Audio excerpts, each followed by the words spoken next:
Indian students are going abroad in record numbers to study. What is it about a foreign education that's attracting so many of our students, and why are they really headed there? What's the kind of experience that they would like to gain? Well, we're now going to speak to somebody who knows the mind of the student, knows the world of academia as well. It's my pleasure to welcome Professor Jane Hollander, who's Vice-Chancellor of Deakin University. Thanks so much, ma'am, for taking our time to speak to us. I know that you've had quite a whirlwind visit, and so this, of course, time very precious to us. Now, like I said, Indian students are warming up, ma'am, to study abroad. Every couple of years, there's some statistic thrown at us at how this has been a record year as far as students going abroad. What do you believe a foreign student, how do you believe a foreign university experience molds a student that, so many really wanting to get there?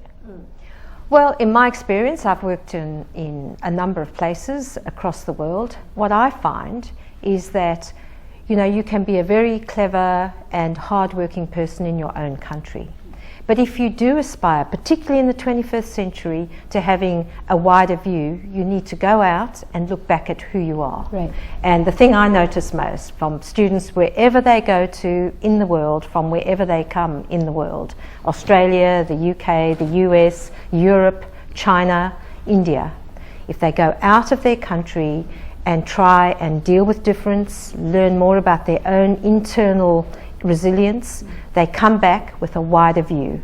A wider view must be important in the 21st century. Right, and that's of course very key, a wider view, and this is perhaps the time where the world could use more of our youngsters who have these open minds. Now, Australia is supposed to be one of those countries very cosmopolitan, to use a cliche, a melting pot of cultures and all of that. How do you see the Indian student fitting in? Okay, so Australia and India, of course, have a number of things in common, democracy being probably, for me, the most important thing they have in common. Right. Cricket, people always talk about our obsession, our mutual obsession with anything that is a competition. Right. Cricket just happens to be one of them. Right. And then, of course, the English language. And the English language remains, to this day, the unifying language of education, of business.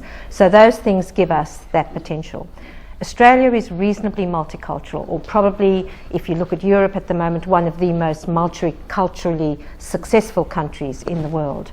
And Indians fit into that very well, I think.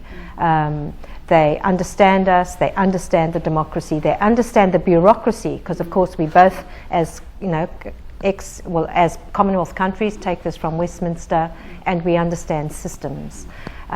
What do Indians like most about Australia, I think, is scale, big sky, big sky, interesting cities that work. Right. You left out the love for Bollywood. And then, what do Australians love most about India? It must be besides beating you at cricket, and then. And not to underestimate the culture that India has is the great differentiator. You can walk across just the city of Delhi and see 5 or 6 or 100 different cultures, and it is so completely different from, to an extent, the uniformity that Australia does have across all of its cities, just in accent, whereas here, the many religions you have, the many ways. I was talking to a young student the other day, said, first time she's vegetarian, first time in India, and she said, they asked me veg or non-veg. I never understood that I was the majority. It's great. And isn't that a difference that India has above every other country in the world? Right. I think we need to learn to celebrate those differences a lot more. Now, something else that you see as you walk around our big cities, Delhi for instance, is the presence of foreign universities. Increasingly more and more of them are setting up shop in India. Just recently we had Salman Khan of Khan Academy speak to us. So, they're now launching their portals and their platforms in Hindi. Deakin's been here, of course, for many years, and perhaps it's fair to say is one of the first movers as it comes to in this space. What do you believe it is about India that is sort of ticking all the right boxes, for people like yourself? The future. 1.2 billion people, one of the youngest population in global terms, a democracy, a nation with growth, a nation that has just elected a prime minister who appears to be very inspirational, who appears to understand what the big 3 things that needs to be done to educate the population, understanding that India will be a knowledge economy. and people, global citizens are attracted to that. It's an interesting place to come. It's also, as the world has moved from the west to the east into this part of the world, the nexus of China and India, Indonesia, the big three populations, if you exclude the United States. That's a very interesting part of the world to grow. The rising middle class, I think, in terms of what that will give to markets and to growth, make this a very, very attractive place to be. And then, of course, you get into India, and the chaos and the colour and the movement attracts most people. Right, the argumentative Indian, not argumentative for nothing. Professor Jain, a couple of years ago, there were all these attacks on Indian students in Australia that made headlines. Of course, there was a lot to it than just met the eye. But what do you believe were key lessons learned for Australia, for people like yourself? Yes, and I think as time has passed, we all need to reflect back on that. And certainly for Australians, it was a wake-up call about standards and about understanding the responsibilities of when you do give someone a visa to come into a country and study. You do need to make sure that whatever they're studying, that the promise has been made. And we learnt that lesson the hard way. It was a very difficult thing. I think media called it as they called it. People were unhappy and were in the streets. Is Australia safe or unsafe then becomes the question, because a lot of it was around the safety of students. And if you look at the data, Australia is one of the safest places on the planet. A young student once said to me, it's just so boring here. Everything closes at 10 o'clock. Now that's a slight exaggeration, but it is a very highly regulated, highly governed and safe place when you do relative comparisons. But what we as Brand Australia need to do, exactly as Brand UK, the British Council there, the United States, and any country, and India, as India becomes a knowledge economy, there will be a net intake of students who are non-Indian into your country. The responsibilities we have are to standards. Families who pay fortunes for education expect their children to come home with a standard of education which will guarantee them a job, and the value of their family will be improved. And we can never step back from that. Australian universities pretty much united on that now. I think the more universities that come and join and get into India, the better. Standards will go up, particularly for Australian universities and their promise to Indians. We need to hold true to that. If we don't, we will lose. I can assure you that's one of the most candid and assuring remarks on the question that I have heard. But if I could just flip the question on its head, to all those Indian students who want to say go and study in countries like Australia, what is their responsibility? What's the kind of homework and preparation that they ought to do? I think that's the question. When you are going to go outside your country, usually it's going to be quite expensive. Many will be fortunate and get very good scholarships. But even if you are offered a great scholarship, you need to think about why you're going. Now, if you're just going to get away from mum and dad, that's a really bad decision. Just go down the road to a different university. If you're leaving the country, what is it that you want to come home with? What is it that you wish to go there? Are you going prepared to see something that is so different to your life experience?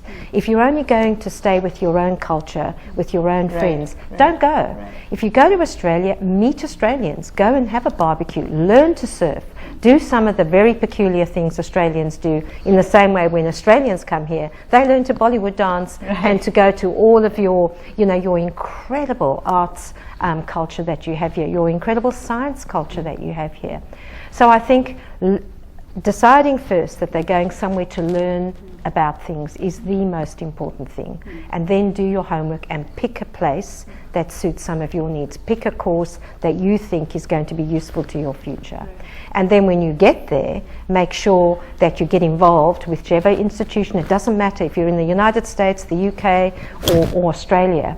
Make sure you make contact with the university. Make sure you go to the orientation. Make sure you learn about the morals and the social social mores of that country. What is done? What is not done? In the same way, when Australians come here, we're very particular and very clear about how they relate into Indian culture. You have your social understandings, your social etiquette. It's important to understand that. You may not like it. We have no idea. That's not the point. Whether you like it or don't like it is irrelevant. That you understand that there are differences of culture is the key learning for the world. Right. That is, of course, a key learning for the world. We could sort of learn to respect differences, and the word tolerance has now become a much abused word here, but that's really what we need. We need to be more tolerant. I like to think of resilience, being resilient to hearing, eating different food. People, I don't eat curry, this generic statement about one of the great cuisines of the world. Well, try something, you might be surprised. In the same way, go and look at something, you might be surprised. Think of a different way of learning. And if I think of some of our students who come to Australia, the way education happens in Australia is slightly different. It's much more problem-based. It's not rote learning. You have to get into the classroom and learn to think about a problem and then go and learn the physics or then go and learn the history. Now that's a big change.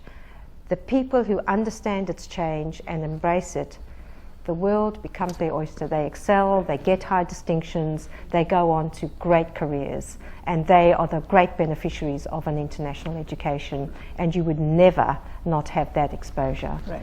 And that's, of course, one thing that we're lacking in India, because we are now here at a system where if you don't max all subjects in school, you're going to miss the top few colleges or educational institutions. The Prime Minister goes to, say, Germany and says, I love their system. They're spending 2 days in the classroom, 3 days on the shop floor. So would you agree that there's a lot of learning that happens outside classrooms all over the world? But, in India, we still need to wrap our head around some of that. Yeah, so that is an interesting point. We often have parents who will say, well, why are there only 3 hours of contact on this day in this subject? But of course, what is then going with that is what the self-learning, what you're doing to explore the issue, and then doing some of the things. One of the things that we do at the university I work at is sending our students out of the country to do their industry work in a culture that is foreign to them. So we've just got a couple of Indian students are going to Alaska, and you think, an Indian student is studying in Australia, in the middle of Melbourne, and he's about to go and spend a semester in Alaska. Wow. What could they possibly learn? Well, if you're doing environmental science and you think of the world and where we're going, of course you go and look at Alaska. So, of course, they're buying anoraks. Their parents have been calmed. It's a very interesting and safe place. Imagine what they're going to bring back to India when they get here, this incredible experience that they have had where they've learned about an industry in a different country. One of our students, as you would know, has come back to India and is working in Indian journalism now before she goes back to Australia for the rest of her course. So now she has this great juxtaposition of when she's in Australia working with journalists there, having worked with journalists here, and the worlds are different. That's a great learning, something that probably we weren't privileged to have when we were at university. I was talking to someone last night who said if only he had that when I was a young kid. But and I said, well, of course you succeeded anyway. That's not the point. It's using your opportunities that are available at that moment and using them well. Right. I'm running out of time, but tell me, how do you see this space growing over the next decade or so? What will change from where we are today? What are the new opportunities that you believe students will sort of look back and say, I wish I had these opportunities from where they are today? Well, I think everyone has to be digital.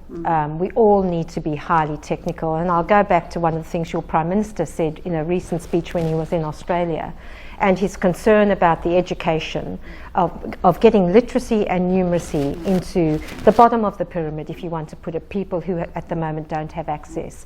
And our big driver, I think, as a global community, is that we need to educate people, because the jobs of the future, the problems of the future are going to involve science and technology. So keeping mathematics, making sure we get our people educated and numerate and literate, and I include digital literacy in that, is going to be one of the grand challenges. If we can do that, they will look after themselves.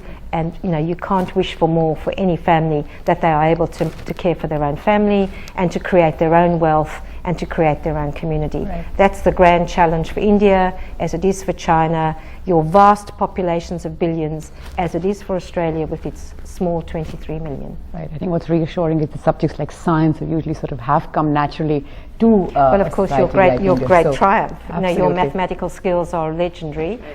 In fact, I have a number of academics at Deakin who will only employ Indians because they are such good mathematicians and have that almost genetic base that they have to understand mathematics. And we have to make sure, the challenge here is to make sure that we can keep leveraging that kind of advantage and keep your advantages against the competition. Right. Because everyone will shortly be looking to India as a competitor. And you will eventually be doing your own knowledge economy. People will come here to be educated in a way that at the moment the diaspora is going out and getting their education and then coming home. What I've noticed of late, over the last 18 months or so, more Indians are going out to get education and then coming home. Back, right. 5 years ago that was not the case. They didn't come home. Now you have this wonderful advantage that they are coming home. How will the Indian nation leverage off that skill that you are now getting back? Right. Perhaps it's part of the evolution of a society, you know, that they start coming back and we're being called the next Silicon Valley and all of that. And hopefully with the points that you're making about digitization and the need to sort of get digital, we will sort of have a scenario where we do become that knowledge economy that you're talking about. But thanks so much for taking our time. It's my pleasure. Thank you so much for your interest. Thank you.